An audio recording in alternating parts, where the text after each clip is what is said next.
าวไกลสัตว์ทั้งหลายต้องเวียนว่ายเวียนเกิดและเวียนตายลงอบายก็มากมี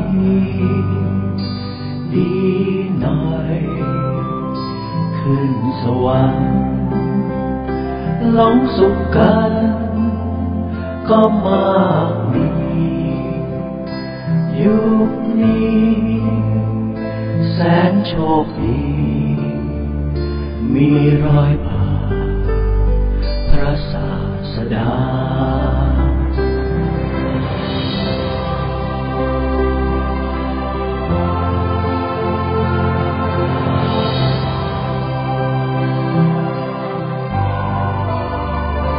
หนทา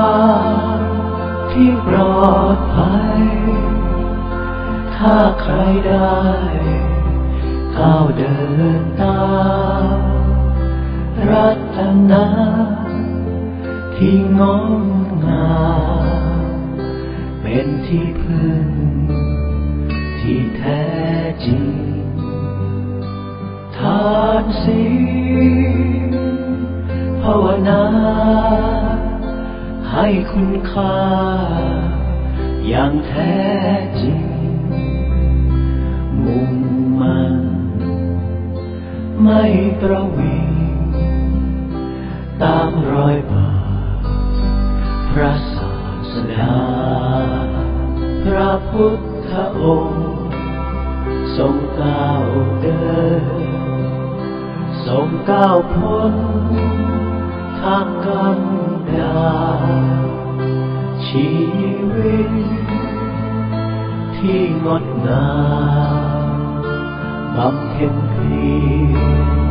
เพื่อโพธิญาณกรุณาที่เปี่ยมล้นเพื่อทุกคนได้ก้าวตามวอนสัตว์โลกได้เดินทางตามรอยบาทพระศาสดา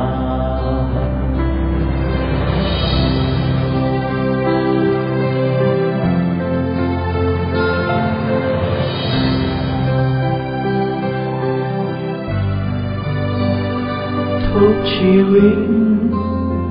ที่ก้าวเดิน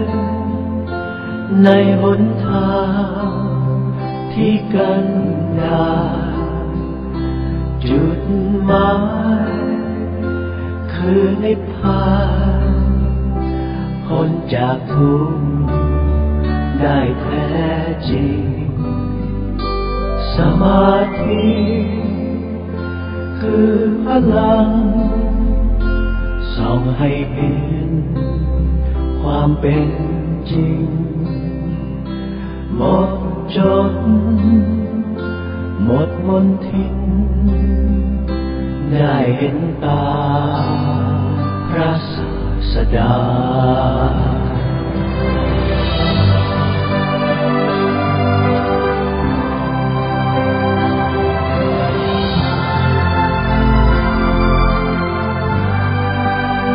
พระพุทธองค์ทรงก้าวเดินทรงก้าวพ้นทางกันดารชีวิตที่งดงามบำเพ็ญเพียรเพื่อโพธิญาณกรุณาที่เปี่ยมล้นเพื่อทุกคนได้ก้าวตามวอนสัตว์โลกได้เดินทางตามรอยบาทพระศาสดา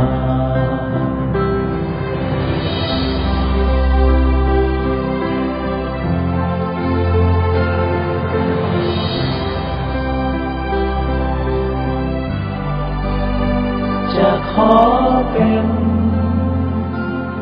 สะพาน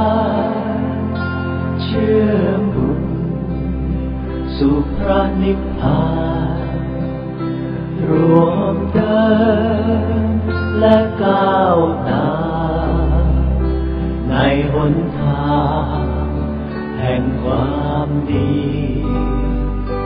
อุทิศชีวิตนี้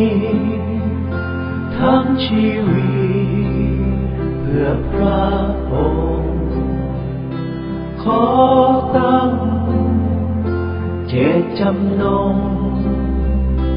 ตามรอยพระศาสดาอุทิศชีวิตนี้